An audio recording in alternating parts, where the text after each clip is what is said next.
Okay, good morning, everybody.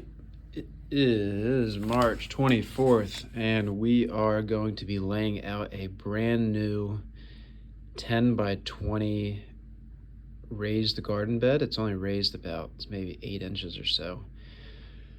But this is about 5 years of experience in a backyard, organic, sustainable, regenerative, no-till garden planning. This is something I sat down and came up with last night, but what we're going to do is actually make it a little bit easier and kind of walk through some of the principles and things that I had been putting into this plan and try to get it on SketchUp and walk through and show you guys. So we're just going to be going off the same plan that I have right here and seeing how fast we can and efficiently we can do this. Now this is going to be a lot of information. This is not going to be super easy to follow, but we're going to do the best we can here. So we got 20 foot and 10 foot. That is our footprint, okay? So we're just going to raise that up just 4 inches to get a little bit of, if you've used SketchUp, I'm just going to walk through a little bit of everything. But I really do enjoy using SketchUp because it allows you to very easily kind of visualize and plan out a really accurate picture of what you're trying to achieve, and a plan that is really easy to kind of follow and then implement. So what we've done here is we've simply created three 30-inch beds in this 10-foot section with two 15-inch walkways. And the reason that we did that is because it is far easier. That's kind of the standard size for your walkway. That's kind of the standard size for your garden beds. 30 inches is standardized size. Now the walkway is a 15-inch walkway is a little bit small, and the standard size is actually going to be 18-inch or larger. If you're brand new and you've got space, I'd go 24-inch.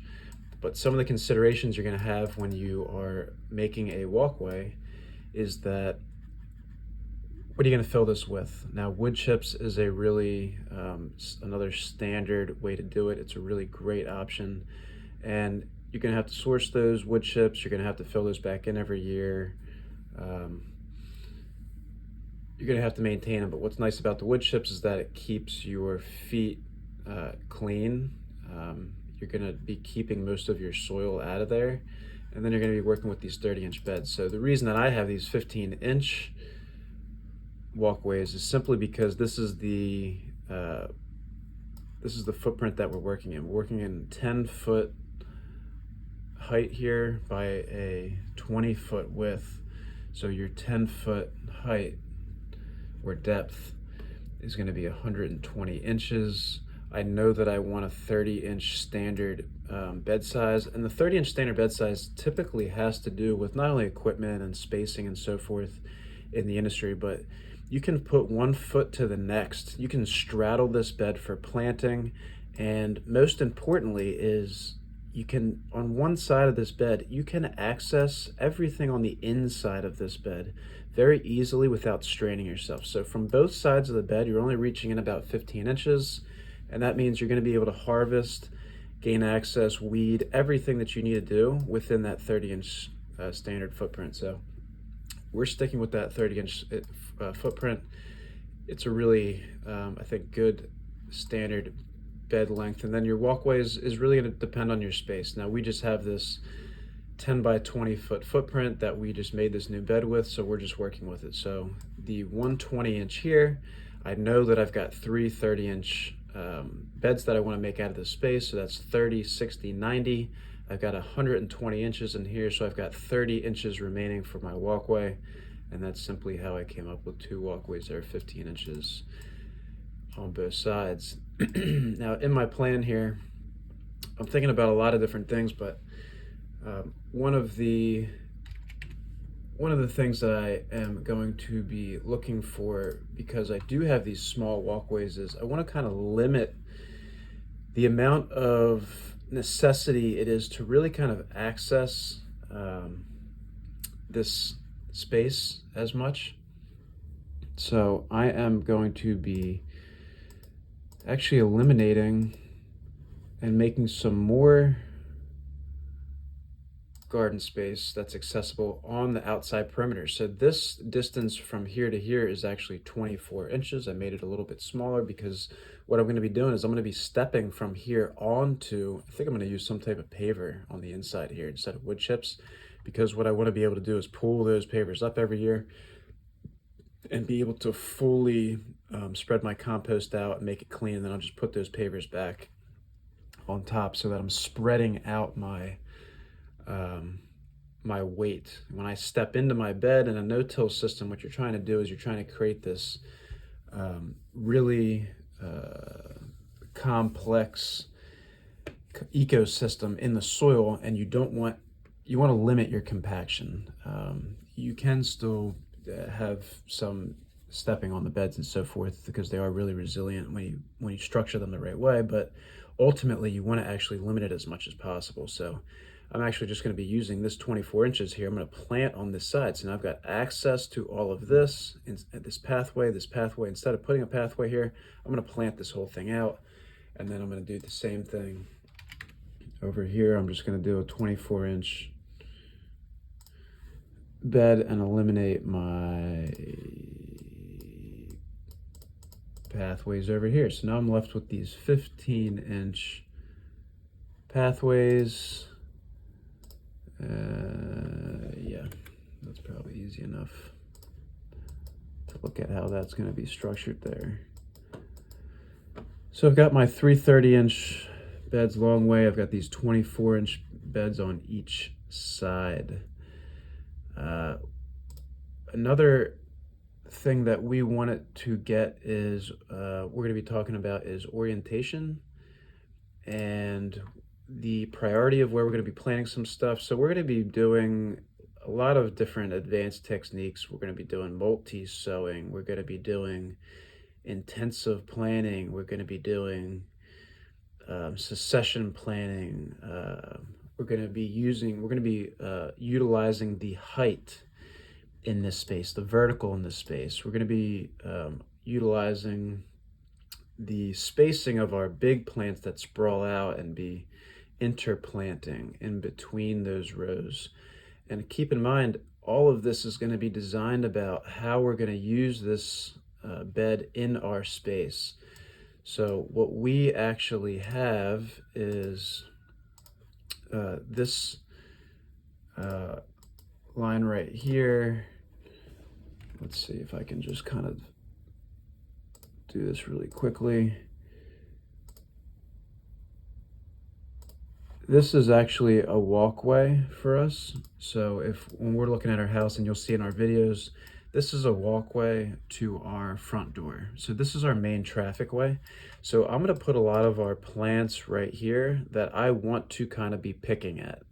So if I'm going out of the house, in the house, I'm just coming out to grab something for the kitchen, this space right in the front and then this whole side that's going to border our walkway I'm going to prioritize those lanes as food that I really just want to I want to swing out the door. I want to grab something to cook or make a salad, or the peppers, things that will keep on fruiting, like our peppers, our eggplant, spinach, lettuce, those types of plants we're going to have high access to, and those will be going kind of continuously. So those are ones that we want to kind of prioritize the location of those in our system, just for access, and it just makes things easier, and it's just a good way to do it. Another thing that we're going to be looking at is the use of the vertical space. So this also happens to be south. I've got a south to north over here, this being north and this being south. So the first thing I'm thinking about when I am looking to start planning things out is a south to north orientation. And because of that, what we're going to do here is we're going to put this out at 12 inches. 12 inches, and what I mean by that is we are going to, let's see, let's just make this 1 inch.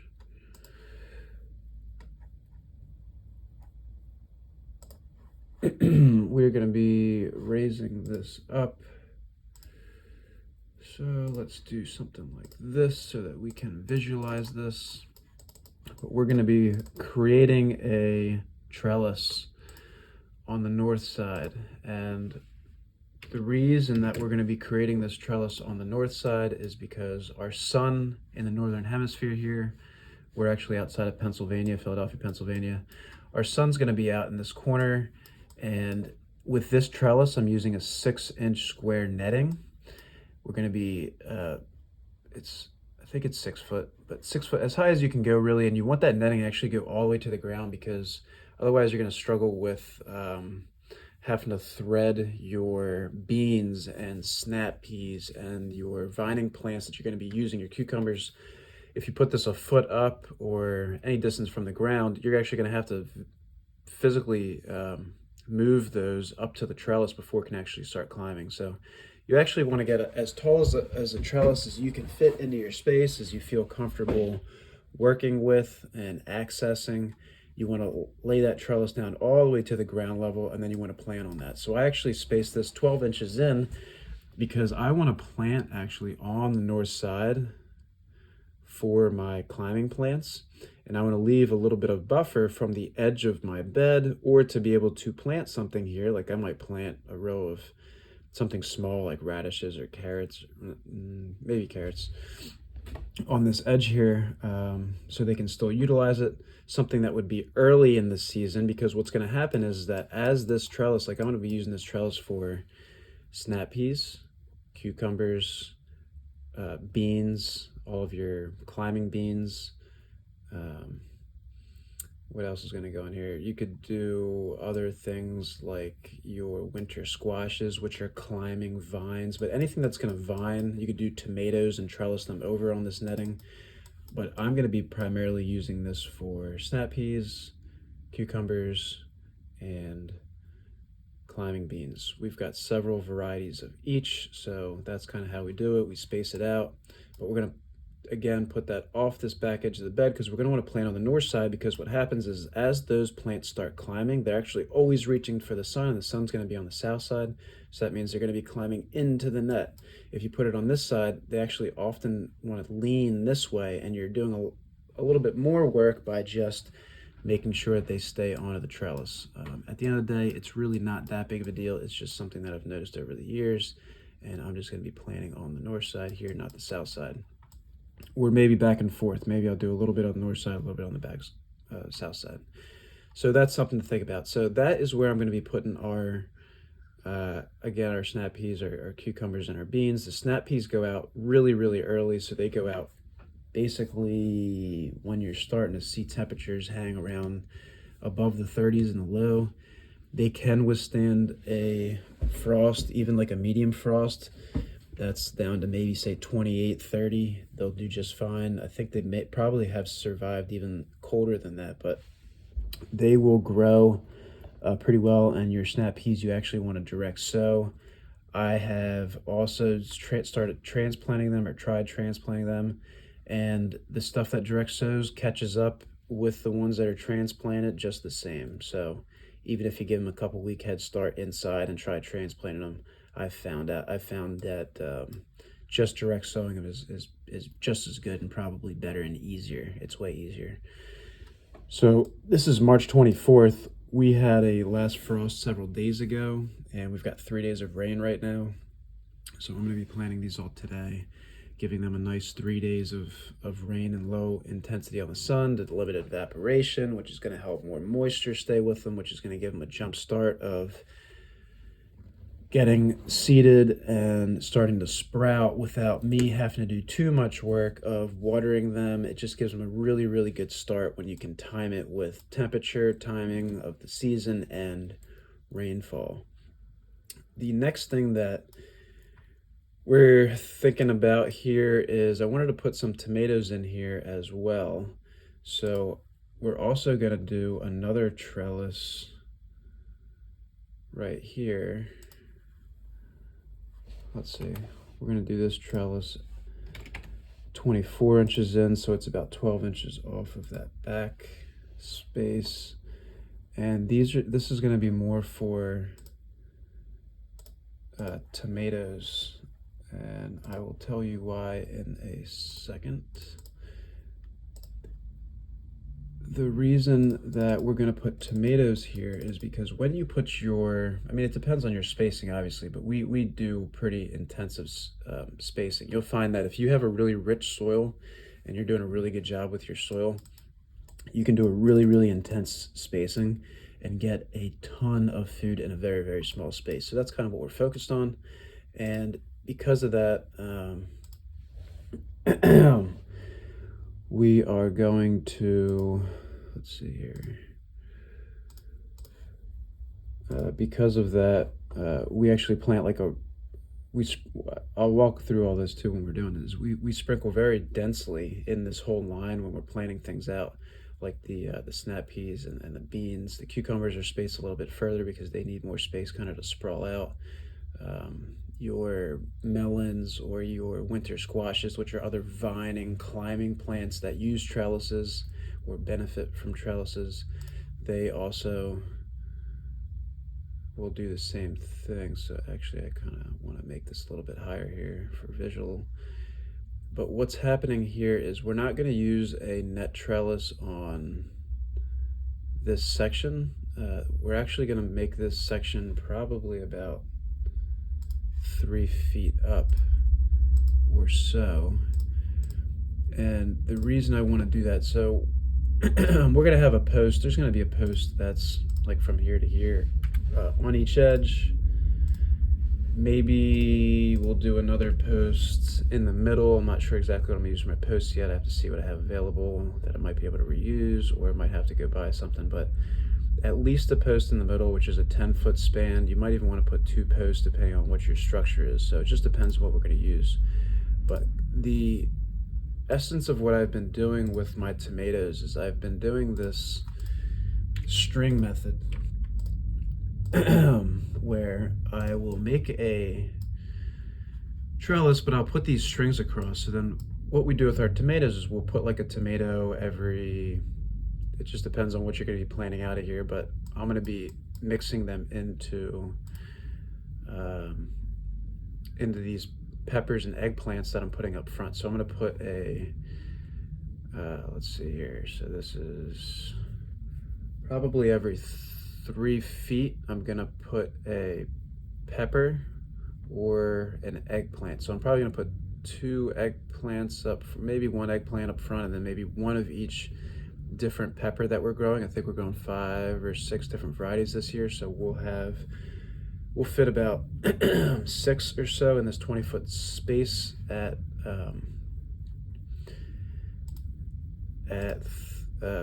we're going to do the center point of this, so that's going to be at 15 inch. At 15 inch, we are going to,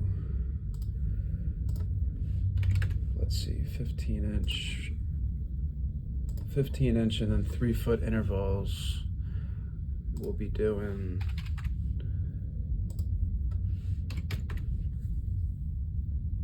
so there's my first 3 foot. So we're going to be doing something like this. And the reason that we're going to be doing this is, let's see, 12 yet. Let's undo that. We want to make this. Let's undo that. What did I do wrong?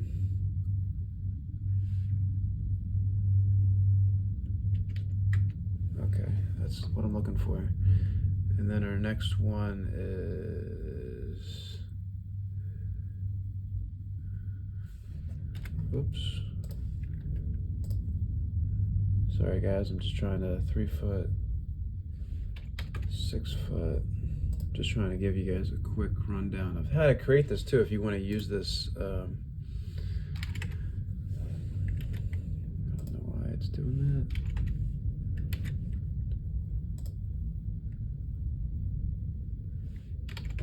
that. Okay, there we go. So this is like, we'll see through the season of why we're doing it this way. But if I start my first pepper at 3 foot, I'm giving this pepper a 24-inch spread, and that 24-inch spread is going to be about average of your plants. Mine actually mostly kind of overflow most of the time. But this is a 24-inch circle here, so this is going to give you about a footprint of like a full-grown pepper. So I'm planning for this full-grown pepper. If I plant these peppers 3 feet separate, and I have about a foot of width from the center on each line, I have about a foot in the middle, but I have all this empty space in the middle. So what I'm actually going to be doing is, on this trellis, I'm going to put a tomato right here. So when I'm looking at my root system is going to be about the width of the size of the plant. The pepper is going to be taking a root system up about this size, this 24-inch diameter, this 24-inch diameter. If I plant a tomato plant right here on the side, I'm going to trellis that up to this string method, and then I'm going to actually string those down. And the reason that I want to use tomatoes on this trellis system here in this way that's kind of interspaced is I'm using this space in between the footprint of these peppers that are going to be taking up, maximizing the space of this bed space. I'll be planting some stuff early on, especially in between these peppers where they have a lot more light, and I'll also be utilizing this whole front section, especially early on when there's more light. And then the tomatoes will be up on this back section, where I'll have access to harvest them from this pathway, and they won't be blocking too much light because I'm using a single stem tomato method that doesn't provide that much shade, because I'm basically pruning it down to one stem, and what that allows is this continuous kind of optimization of the tomato plant, putting all of the energy just into a fruit set every 6 to 12 inches, which means that you're going to have this kind of progressive ripening of your fruit sets. It's a commercial method to get basically the largest, highest quality tomatoes that you can get, which is just pruning it down to one fruit set, pruning off all the suckers and keeping one single leader.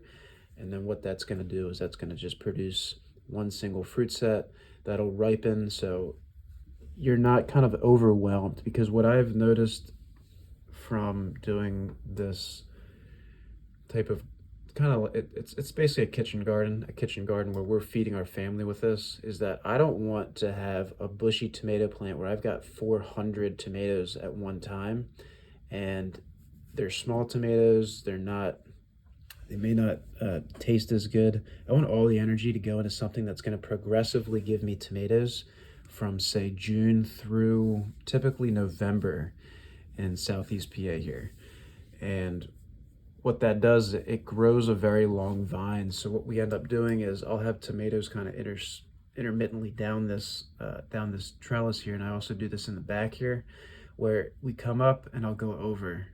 We'll come up with another one and I'll go another way down at a different height. So now I'm just stringing it down to here, stringing it up to here, and then clipping it onto these lines that are going to go across, and it's not going to block that much sunlight from getting into the back section. There's still a lot of sunlight that gets through, and it's just a kind of my own way that I've made up, and a way to do this trellising system without using the tomahawk hooks. And you can use existing fence lines, like I do this down the front of the fence that you'll see, which I have just a like a three post fence that I have around the perimeter of my property.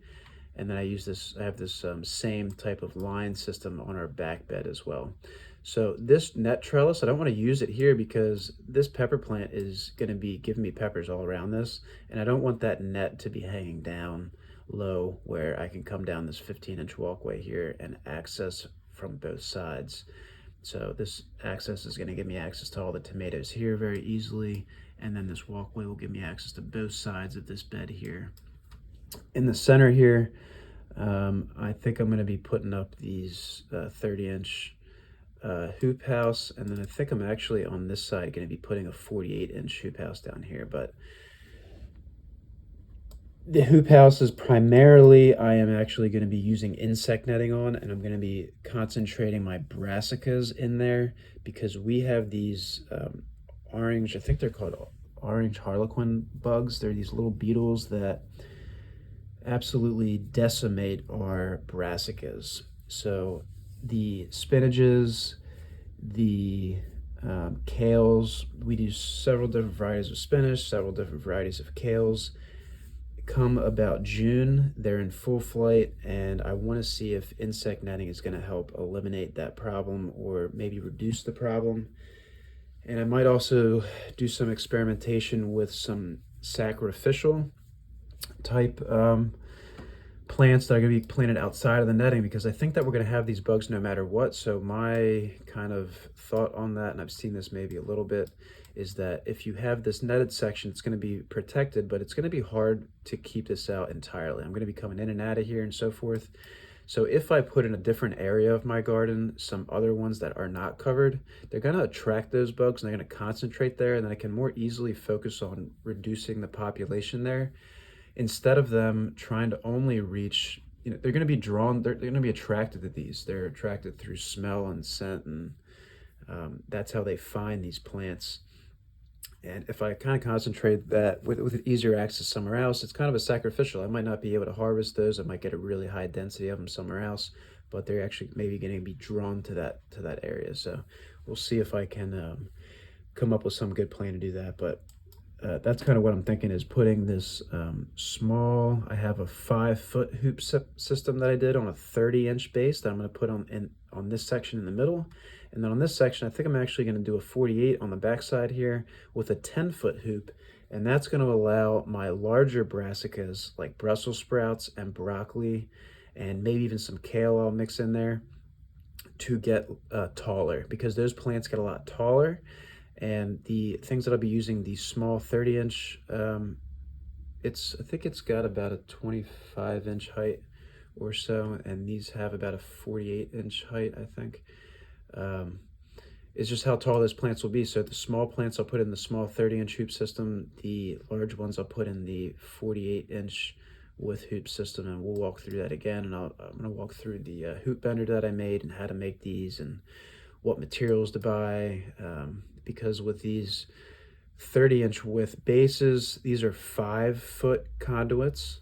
I'm using 1/2-inch EMT metal conduits. They're like $4.50 a piece. I'm bending that at a 30-inch width to use over my 30-inch beds.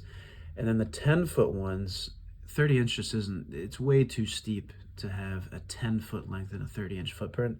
So I did a 48-foot, actually I'm going to do a 48-inch footprint for those, which means it's actually going to overlap this bed. So if I do decide to put that in, actually I'm going to eliminate the pavers in this section as well, and probably do maybe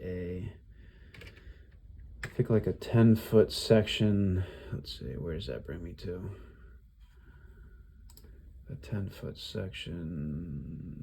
Yeah, so it brings me all the way out to here somewhere. Where's my line? Oh, that's what I did wrong. 10 foot. So that would bring me to about there. So I would be looking at something like this. So again, I'm eliminating my pavers in this section. I'm creating this now 48-inch width bed in here. I'm going to have limited access to being able to take what I have on this side here, because I'm not going to be able to have great access into this. But that would be something that I would have like longer term, like a broccoli or a Brussels sprout, which just basically sits there and grows for a very long duration before the exact time is 3 or 4 months later where you can harvest. So I'm not going to need a lot of access to that, and that's why I wanted to maybe hide it back in this section, but still started at this 24-inch kind of depth right here, where we would be able to still have easy access to this on both sides, utilize this more hidden space back here, which I don't want to get a lot of access to anyway because my walkway is not super big. And I want to keep the more accessible stuff to the perimeter of this garden bed, but I want to utilize as much of this as I can with limiting the amount of walkway space. So that's kind of what I'm thinking about doing is putting this 48-inch hoop. So that's a 48-inch right there. So it looks something like this. And let's maybe change the color here just so it looks a little bit better. Let's see, what should we do? We just, doesn't really matter. We'll do something like this, but essentially that would be, I don't know, I forget what the height is, but that might look something like that, right? So I've got access to everything over there. And then all that is, there's no walkway in here, so all that can be planted out with things that I want to get covered over this insect netting or greenhouse that I build in this space. And then this one in here is going to be my lower tunnel, and that is going to be the same type of thing, but it's not as high. I think this one's only about 24 inches high, so it's probably going to look something like that is what I'm thinking. And yeah, so this is just a redesign, some experimental stuff that I haven't done yet. We're going to be optimizing accessibility, spacing, density, vertical space, the orientation of the sun, the assistance of some more advanced things like these small hoop houses, which can be season extension if you're going to be using a UV treated greenhouse plastic over top of these to be able to warm this space up to start earlier and grow longer, or insect netting that's going to help with pest control. So this is where I've got to kind of with a lot of the different techniques that I've wrapped into. And again, if you've seen some of the videos, or if you want to look back into some of the other videos, this was all from two 16-foot long by 30-inch raised beds that we had in this space, but I wanted to, they were falling apart, so we wanted to rebuild them. I also wanted a little bit more growing space, so we decided to build out this 10 by 20 foot bed.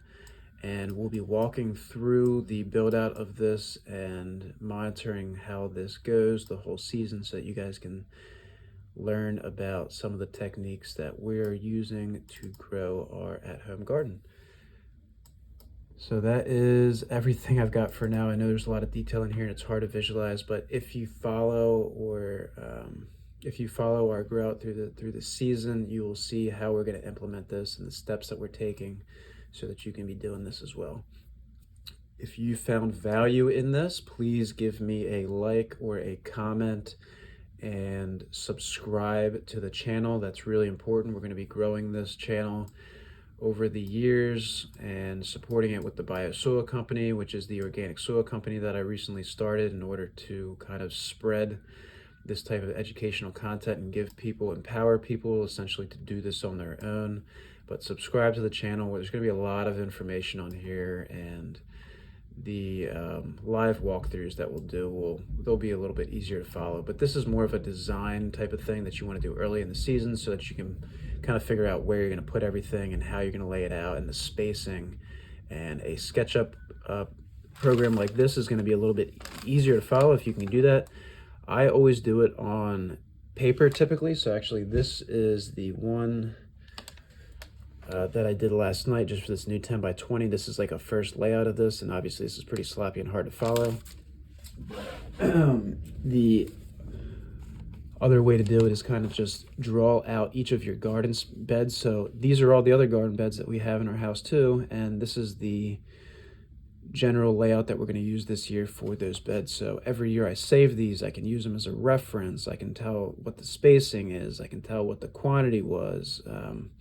I can, it's this, you really need to write this stuff down. And then this is another sheet that we use. Again, this information is accessible. It's going to be accessible on the website at thebiosoilcompany.com. These sheets that I've custom made over the years that make it easy for me to plant this stuff out, transplants and direct sows. This is the one that I have right now, week by week. Every week I go down back to this.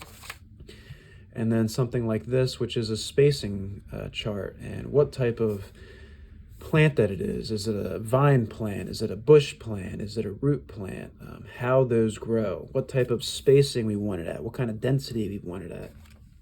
And then this is another sheet that we use, again, that is all of the different types of crops that we are growing, how many different varieties we're growing, how many different quantity we want. And this is just basically all the food that we use to feed ourselves through the year.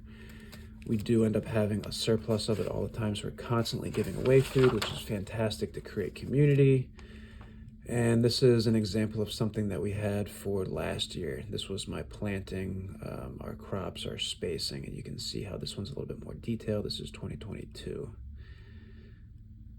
So happy planting. Yeah, like and subscribe, and come back for more.